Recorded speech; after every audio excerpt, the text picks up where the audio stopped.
on your journey, I actually read your book that you are even get hands on in insurance and or unit trust, but you are not really selling it just to learn. Maybe you can elaborate more on that, your experience. Well, actually, it's a very interesting experience to me. Actually, first of all, when I come across so-called the insurance as well as a unit trust investment, right? Well, for the insurance portion, actually, first of all, when during the process of my learning, I come across the importance of a so-called the protection. In case of any unforeseeable circumstances happen to me, it means the impact to my family in case I'm not around anymore. So I'm very, very much concerned about this. But the problem is, every time when there was any insurance agent approach me, they just simply telling me what are the benefits actually their policy have, and then what can I get by the end of the age of 55 or even 80, something like that. Well, again, I think simply just what I said just now. Actually, I do not simply believe in what they say.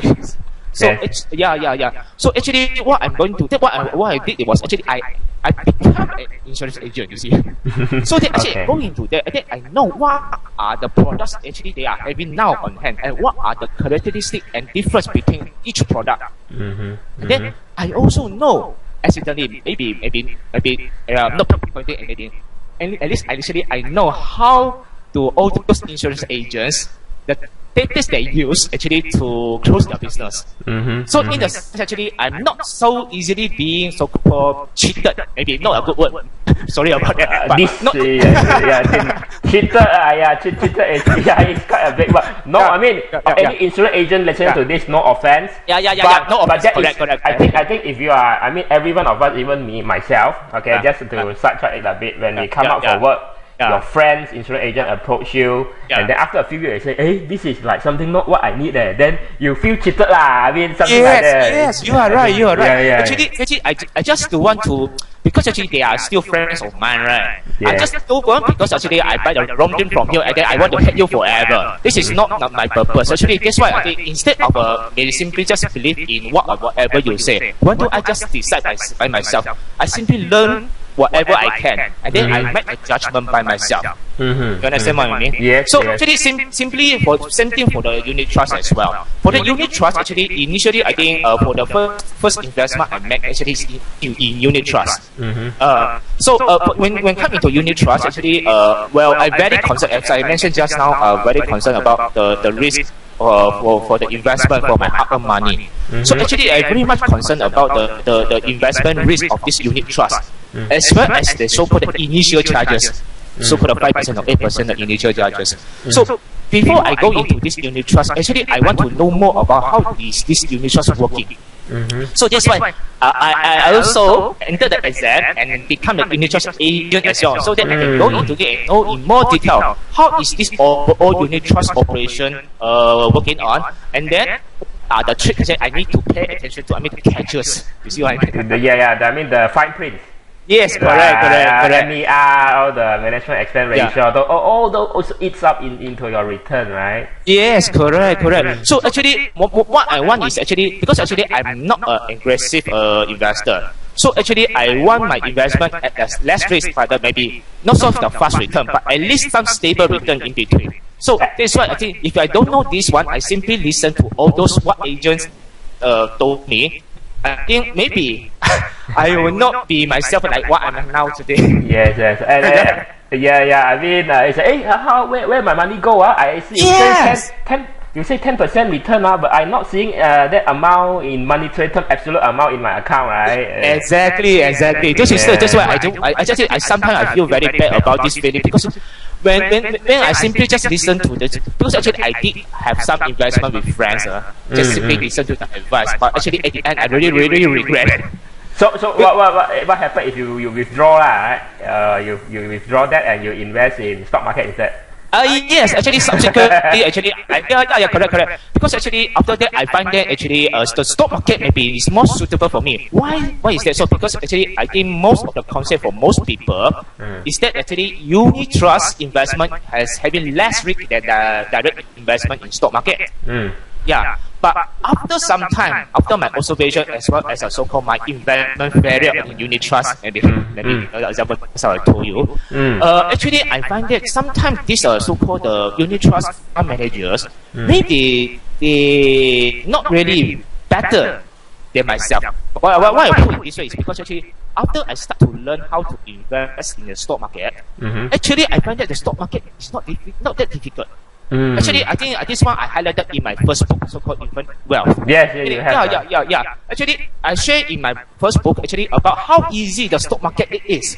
Actually, to me, sometimes because actually before I enter into stock market, I also always heard people told me that, Lai, you know stock market is very risky. You will lose your money anytime, and you have no idea where your money go. Is it true? But after I try to get into it and learn how to minimize the risk throughout the process, I find that actually the so-called stock investment is a very, very good investment vehicle to me.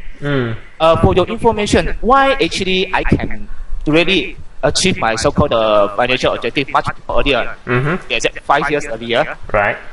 Part of the reason is because I'm successful in the stock investment. Oh, okay. Yeah, it's true. So actually, I'm not saying that my method is the best in the world, but anyhow, actually, in my first book, I did share with my method. I mean, the mechanism I use for the stock investment and how to minimize the risk as well as the timing for enter. So for all this, actually, I think the feedback for my readers has been very, very positive, and they also appreciate that actually I share this one as sharing my way actually on how I actually successful in the stock investment, and they also surprised that actually the method that actually I introduced in my first book actually is already not that risky for them as well. And it's not rocket science as well, right? Correct. So actually, for the method actually I'm introducing in, I think either in my first book or my this current book, Freedom, actually it's all talking about the so-called the stable and the long-term return in a sense. So that actually you do not need to worry so much about sudden up and down. You see what I mean? Sleep more peacefully at night.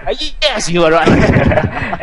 And like this infinite wealth, because when I actually started when you wrote this book, I haven't actually started my site and stuff. But is this book still in the bookstore? This infinite wealth?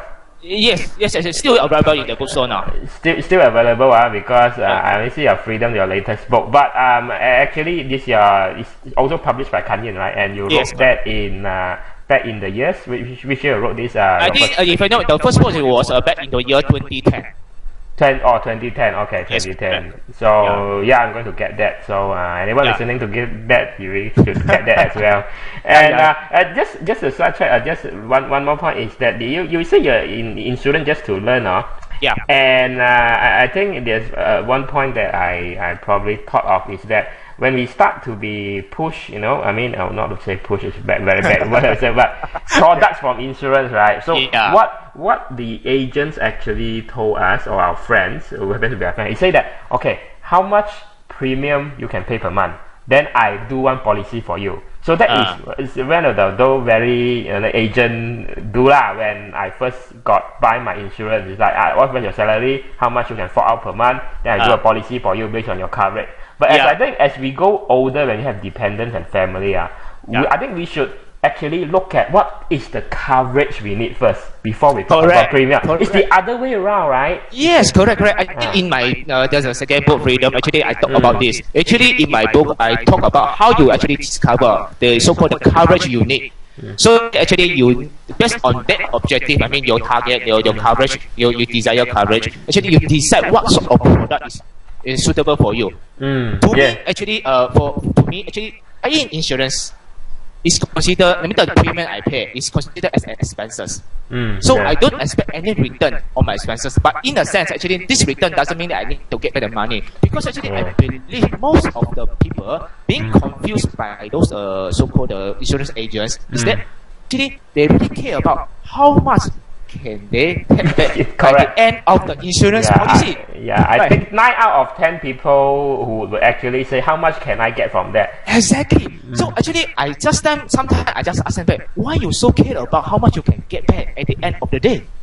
Because actually, at the end of the day, all those money are still your money. Yeah, You just put your money at their company. At the end of the policy period, they just pay your money back. What is the purpose for that? No meaning at all. So to me, actually, if let's say in case you pay for those whole life policy, simply pay for the premium they ask you to pay into at the end of the policy period, let's say at 60 or even 80, you get back or the so-called the cash value or something like that. Right. So actually, you are in the sense when you are young, you pay a lot to them. A lot, Actually, they are using your money to roll. So all the rolling, all the return, actually, they only keep at their side. They only just share some of the minimal return with the rest of the policyholder. I think to me, it is very unfair because anyhow, this is my money. So in this case, why should I pay you so much? While I can pay you for the maybe minimum amount, but I still can get the so-called coverage I need, right? And then I invest the rest by myself. Yeah, I mean, that's the difference, right? They say. Exactly. So because I just mentioned, because I know how to invest in stock market. So for the difference, I just invest in stock market. At the end of the day, I think first of all, my protection side is very protected because I spend very minimum, I get the maximum protection. Second of all, I save whatever on the premium, I invest in the stock market, which I get even higher return than putting in the insurance policy. So I believe this should be the way. I mean the correct mindset to have so-called protection as well as investment. Yeah. So I think most of people think about insurance as an investment vehicle. Which is very, very, very wrong concept to me. Yeah. Only if they don't learn about investment. I would say. I mean, but they should learn about investment and stuff like. They should learn about. Then they only can see like the clear picture on how they themselves actually can make a difference. And while we are saying that, so you with this concept in mind, we are saying that it's better to buy term insurance instead of investment link. Well, actually, to me personally, I buy investment link. Oh, okay. I buy investment link. Yeah. Term insurance is my second option because why I say so is actually after some study. I mean, when I was an insurance agent in the company, in an insurance company, well, I come across to know that actually the premium for the investment link is slightly cheaper than the term insurance. Surprisingly, it's I actually read it's the reverse case in Singapore or something. In some countries, term is a lot cheaper than investment link. But in Malaysia, it's actually the reverse. So correct. This is quite in surprise because actually before I enter into the investment link, actually I did read a number of books. Actually, they also suggesting us that to go into the term insurance because it's a cheaper premium in nature. But after I went into this so-called my ex-insurance company, I just come across that the premium charge for the investment is even much more cheaper. Wow. That's why this surprised me. That's why at the end of the day, I decided to go into the investment rather than the term insurance. Okay, and you covers a lot of details inside the book. Yes, correct. And I want to add to this is because why we are actually having this conversation. Anyone listen to this anything we talk about, especially Mr. Lai, that which I respect very much, is that the way you say it, you are not even an insurance agent because everything that the advice that you give is actually impartial. Yes, correct. Correct. It's not. We are not trying to sell you anything or any insurance. Yes. So it's in other words, it's not biased lah. So the only thing that we have to actually if you're listening to this, we have to actually tell you is Mr. Lai's book. Freedom.